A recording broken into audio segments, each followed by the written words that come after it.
इंसानी शरीर की तलाश में निकली यह भूतिया डॉल जितनी अजीब दिखती है, इसके कारनामे भी उतने ही अजीब हुआ करते थे। दरअसल यह हॉरर स्टोरी है श्रापित भूतिया डॉल एनाबेल की, जिसे कि आज भी अकॉल्ट म्यूजियम में मंत्रोच्चार के साथ बांधकर कैद किया गया है। एनाबेल नाम की इस भूतिया डॉल की कहानी शुरू होती है 1918 से, क्योंकि इसी साल बच्चों की कहानियां और कॉमिक्स लिखने वाले अमेरिकी राइटर जॉनी ग्रूवेल ने अपनी एक किताब रेजिडी एन में इस डॉल का जिक्र किया था।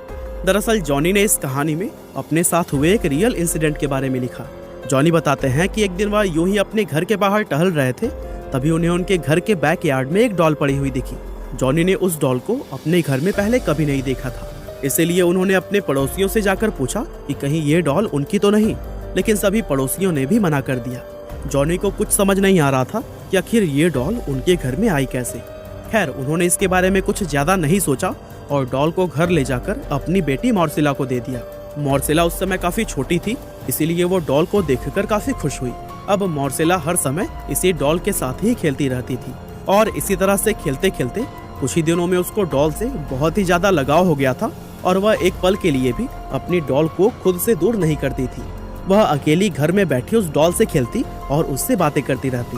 और यह सब देखकर जॉनी को अपनी बेटी की थोड़ी फिक्र भी होती, लेकिन फिर भी बच्ची समझकर वह उसको डॉल से खेलने देते थे। हालांकि मॉर्सिला की उम्र जब 13 साल हुई तब वह एक गंभीर बीमारी से पीड़ित हो गई और जब इस बीमारी के लिए उसको वैक्सीन दी गई तब उस वैक्सीन का उसके शरीर पर उल्टा असर हो गया, जिसकी वजह से मॉर्सिला की डेथ हो गई। लेकिन दोस्तों, यहाँ एक चीज बहुत अजीब हुई थी कि मॉर्सिला की मौत से सिर्फ कुछ दिन पहले ही वो डॉल जॉनी के घर से अपने आप गायब हो गई थी। जॉनी ने मॉर्सिला के कहने पर उसको बहुत ढूंढा था, लेकिन वो कहीं भी नहीं मिली थी। यानी कि वो डॉल जॉनी के घर में जिस रहस्यमय तरीके से आई थी, उसी रहस्यमय तरीके से ही गायब भी हो गई।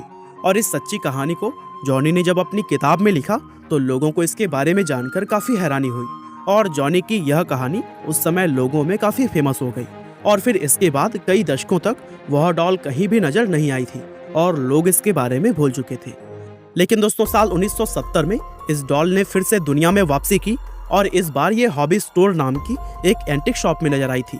दरअसल हुआ यह कि एक महिला इस एंटिक शॉप में गई और उन्होंने एक अजीब सी दिखने वाली यह डॉल खरीद ली। उस महिला को इस बात का कोई अंदाजा नहीं था कि वह जिस डॉल को खरीद रही थी वह असल में एक भूतिया डॉल थी। उस औरत ने यह डॉल अपनी बेटी डोना को उसके बर्थडे पर गिफ्ट करने के लिए खरीदा था। डोना उस समय नर्सिंग की पढ़ाई कर रही थी और वह एक हॉस्टल में अपनी 2 सहेलियों के साथ रहती थी। डोना अपनी माँ के इस गिफ्ट से काफी हैरान थी, क्योंकि इससे पहले तक उसकी माँ ने उसे कभी भी गुड़िया गिफ्ट नहीं की थी और इसके अलावा अब उसकी डॉल से खेलने की उम्र भी बीत चुकी थी। लेकिन फिर भी उसको अपनी माँ का यह तोहफा काफी पसंद आया और उसने उस डॉल को अपने कमरे में एक जगह पर सजा कर रख दिया। हालांकि डोना के साथ रहने वाली उसकी 2 सहेलियों को यह डॉल बिल्कुल भी पसंद नहीं आई थी और उनमें से एक, जिसका नाम लू था, उसको तो यह डॉल शुरुआत से ही अजीब लग रही थी। उसने डोना से मना भी किया कि वह इस डॉल को रूम में ना रखे, लेकिन डोना ने उसकी बात न मानते हुए उस डॉल को कमरे में ही रखा। अब इस डॉल के कमरे में आते ही वहाँ पर अजीब अजीब चीजें होनी शुरू हो गई। सबसे पहले तो डोना ने यह गौर किया कि ये डॉल अपनी जगह से अपने आप ही मूव कर लेती थी। दरअसल डोना और उसके फ्रेंड्स जब भी कभी कमरे से बाहर जाती तो फिर वापस आने पर यह डॉल उसे कहीं एक नई जगह पर मिलती थी। डोना कई बार से इस चीज को नोटिस कर रही थी और उसने जब यह बात अपनी रूममेट्स को बताई तो उसकी दोनों फ्रेंड्स ने कहा कि तुम उस डॉल को तुरंत ही कमरे से निकाल दो, क्योंकि वह एक श्रापित भूतिया डॉल है। लेकिन डोना ने अपने दोस्तों की बातों को नजरअंदाज कर दिया, क्योंकि वह भूत प्रेतों के बातों पर विश्वास नहीं करती थी। कुछ दिन इसी तरह से समय बीतता गया और ये लोग डॉल की अजीब अजीब हरकतों को नोटिस करते रहे। लगभग 1 महीना बीत जाने पर इन्हें कमरे के अंदर एक कागज पड़ा हुआ मिला और इस कागज पर किसी बच्चे की राइटिंग में हेल्प में लिखा हुआ था और ये कागज इन्हें एक बार नहीं बल्कि कई बार कमरे में पड़ा हुआ मिला। इसके अलावा एक बार जब ये लोग रात में कहीं बाहर से अपने रूम में लौटे तो इन्होंने देखा कि इस डॉल की पीठ और सीने पर लाल रंग के धब्बे लगे हुए थे।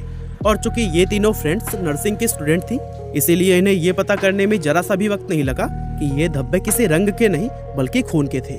किसी को भी समझ नहीं आया था कि आखिर इस डॉल के कपड़ों पर यह खून लगा कहाँ से। इस घटना के बाद से लू ने डोना से कई बार कहा कि ये डॉल भूतिया है और इसको यहाँ रखना बिल्कुल भी ठीक नहीं है। लेकिन डोना अपने किसी भी दोस्त की बात सुनने को तैयार ही नहीं थी और इतना कुछ हो जाने पर भी डोना ने इस डॉल को अपने कमरे से नहीं निकाला। दरअसल डोना को भी इस डॉल से एक अजीब तरह का लगाव हो गया था। एक दिन लू घर में अकेली थी और डोना अपनी दूसरी सहेली के साथ किसी काम से बाहर गई थी। तभी लू को कमरे से डोना के चीखने की आवाज आई और इस आवाज के चक्कर में वह भूल गई थी कि डोना तो घर में थी ही नहीं। वह भागते हुए जब कमरे में गई तो उसने देखा कि कमरे में उस डॉल के अलावा और कोई भी मौजूद नहीं था। लेकिन इसके बाद कमरे से लू के चीखने की भी आवाज आई और इत्तेफाक से डोना और उसकी सहेली उस समय लौटकर आ चुके थे। और जैसे ही उन दोनों को लू की आवाज आई, वे दोनों भागते हुए कमरे में पहुंची। कमरे में जाकर उन्होंने देखा कि लू फर्श पर बेहोश पड़ी थी और उसके शरीर पर गहरे चोट के निशान थे। ये दोनों फ्रेंड्स लू को हॉस्पिटल लेकर गईं, जहां पर उसे तुरंत ही एडमिट कर लिया गया। और फिर लगभग 2 दिन के बाद जब लू को होश आया तो उसने डोना को बताया कि उस पर यह हमला उसकी डॉल ने किया था। और यह बात सुनकर डोना का सर ही चकरा गया और अब उसको लू की कही हुई सभी बातों पर यकीन होने लगा था, क्योंकि लू पर जानलेवा हमला हुआ था और इस हालत में वह झूठ कभी भी नहीं बोल सकती थी।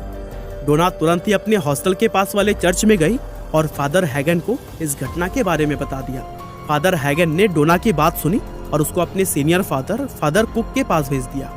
फादर कुक ने डॉल को अच्छी तरह से देखा और डोना को बताया कि यह डॉल भूतिया है और इस पर एक बुरी आत्मा का साया है।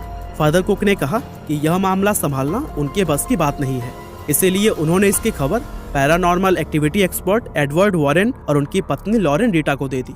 ये दोनों पति और पत्नी इस मामले के बारे में सुनते ही तुरंत डोना के हॉस्टल रूम में पहुंच गए और उन्होंने डॉल के इस बिहेवियर की बारीकी से जांच करने के लिए 1 हफ्ता उसके साथ बिताने का फैसला किया। और फिर 1 हफ्ता डॉल के साथ रहने के बाद वॉरेन कपल ने डोना को बताया कि इस डॉल के अंदर एक बेहद शक्तिशाली आत्मा का वास है और अब ये आत्मा इस डॉल से निकलकर एक इंसानी शरीर में जाना चाहती है। इन लोगों ने आगे बताया कि आत्मा ने अपने रहने के लिए डोना के शरीर को चुना है, इसीलिए जितना जल्दी हो सके इसको डोना से दूर करना होगा। डोना ये सब बातें सुनकर बहुत घबरा गई और उसने वॉरेन कपल को डॉल उनके साथ ले जाने के लिए हाँ बोल दी। ये दोनों पति और पत्नी डॉल को अपनी कार में रखकर अपने साथ ले जाने लगे और तभी अचानक से इनके कार का सभी सिस्टम फेल हो गया और कार बेकाबू होकर एक दीवार से जा टकराई। अच्छी बात यह थी कि उस समय कार की स्पीड बहुत ज्यादा तेज नहीं थी, इसलिए इन दोनों पति और पत्नी को ज्यादा चोट नहीं आई थी। हालांकि लोग यह समझ गए थे कि कार के बेकाबू होने का कारण भी यह डॉल ही थी और इसी ने अपनी शक्तियों से कार के सभी सिस्टम फेल कर दिए थे। हालांकि कैसे भी करके घर पहुंचने के बाद इन पति और पत्नी ने तंत्र मंत्र और पवित्र जल की मदद से इस डॉल को शांत करके शीशे के एक बॉक्स में बंद कर दिया और फिर इस बॉक्स को उन्होंने अपने खुद के म्यूजियम ऑकल्ट म्यूजियम में रख दिया और तब से लेकर आज तक यह डॉल इसी म्यूजियम के अंदर ही रखी हुई है। और दोस्तों, म्यूजियम में जहाँ यह डॉल रखी हुई है वहाँ पर एक वार्निंग भी लिखी गई है कि कोई ना तो इस बॉक्स के करीब आए और ना ही इसको छूने की ट्राई करे, क्योंकि इस डॉल में अभी भी शैतानी शक्तियाँ मौजूद है। वैसे भूत प्रेत में मैं खुद भी विश्वास नहीं रखता हूँ, लेकिन चूंकि यह कहानी सच्ची थी इसलिए मैंने सोचा कि इस कहानी को आप लोगों के साथ भी जरूर ही शेयर करना चाहिए। वैसे इस कहानी के बारे में आप क्या सोचते हैं, हमें कमेंट करके बताना ना भूलिएगा।